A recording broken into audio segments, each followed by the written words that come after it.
Selamat pagi, Bapak, Ibu Guru, dan teman-teman. Mari kita siapkan hati kita untuk mendengarkan renungan pagi ini. Dalam nama Bapa dan Putra dan Roh Kudus. Amin. Bacaan diambil dari Injil Lukas.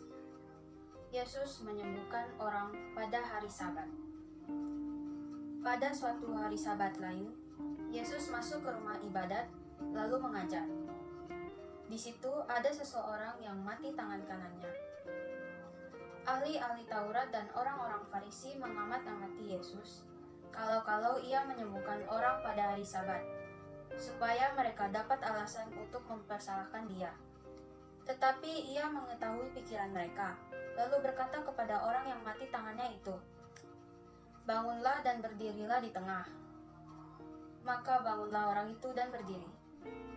Lalu Yesus berkata kepada mereka, "Aku bertanya kepada kamu, manakah yang diperbolehkan pada hari Sabat? Berbuat baik atau berbuat jahat? Menyelamatkan nyawa orang atau membinasakannya?" Sesudah itu ia memandang keliling kepada mereka semua, lalu berkata kepada orang sakit itu, "Ulurkan tanganmu." Orang itu berbuat demikian dan sembuhlah tangannya. Maka meluaplah amarah mereka, lalu mereka berunding. Apakah yang akan mereka lakukan terhadap Yesus? Demikianlah Injil Tuhan, terpujilah Kristus. Berbuat baik. Lalu Yesus berkata kepada mereka, "Aku bertanya kepada kamu, manakah yang diperbolehkan pada hari Sabat, berbuat baik atau berbuat jahat, menyelamatkan nyawa orang atau membinasakannya?" Teman-teman terkasih dalam Tuhan, hari ini untuk sekian kali kita mendengar tentang Yesus dan hari Sabat. Dikisahkan bahwa Yesus pergi ke rumah ibadat dan mengajar di sana. Ada seorang yang mati tangan kanannya. Ahli-ahli Taurat dan orang-orang Farisi mengamati Yesus, kalau ia menyembuhkan orang pada hari Sabat.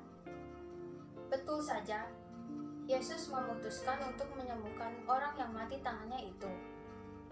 Yesus berkata kepada orang itu, "Berdirilah di tengah dan ulurkan tanganmu." Orang itu melakukannya dan ia sembuh.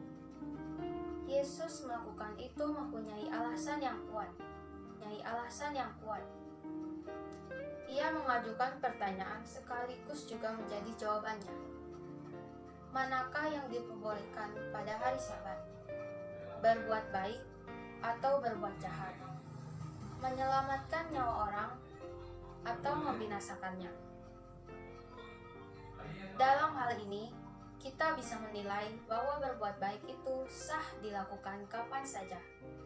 Menyelamatkan nyawa orang jauh lebih penting daripada karena taat pada hukum. Tentu kita tidak rela membiarkan orang lain mati hanya karena demi ketaatan pada hukum. Menyelamatkan nyawa orang itu menjadi tanggung jawab kita semua. Kadang-kadang, dalam kehidupan ini, kita dihadapkan pada pilihan-pilihan dan tindakan yang mesti kita ambil. Tindakan yang satu membawa konsekuensi tertentu. Tindakan lainnya juga mempunyai konsekuensinya. Terhadap berbagai pilihan, kita harus membuat pilihan dan memutuskan tindakan tertentu.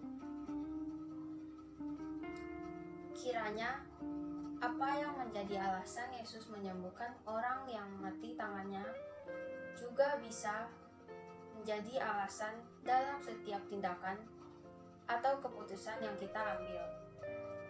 Menyelamatkan nyawa menjadi prioritas dalam setiap pilihan tindakan kita.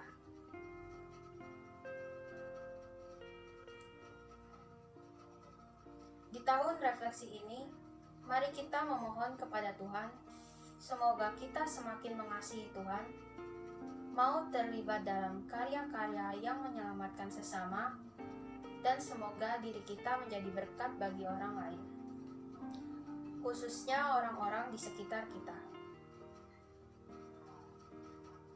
Sekarang, marilah kita menyediakan waktu yang cukup setiap hari untuk berdoa dan memuji-muji Allah, mendengar, membaca, merenungkan sabda Tuhan, kemudian melakukan refleksi, pemeriksaan batin, nurani kita, teristimewa dalam bulan kitab suci ini. Hari ini kita diajak untuk berefleksi. Apakah saya berani menolong yang sedang menderita, sekalipun bertentangan dengan aturan yang ada?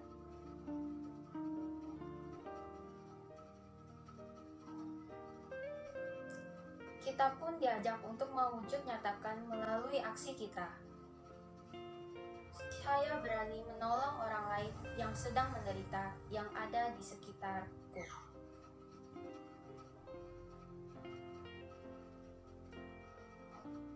Marilah kita berdoa.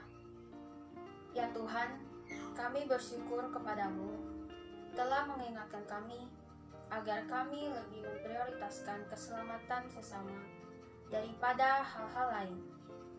Dan semoga kami mampu melaksanakan perintah-Mu dengan benar. Amin. Kemuliaan kepada Bapa, Putra, dan Roh Kudus, seperti pada permulaan, sekarang, selalu, dan sepanjang segala abad. Terpujilah nama Yesus, Maria, dan Santo Yosef, sekarang dan selama-lamanya. Santa Maria della Strada, doakanlah kami. Amin. Dalam nama Bapa dan Putra dan Roh Kudus. Amin. Selamat mengikuti pembelajaran hari ini. Tuhan memberkati.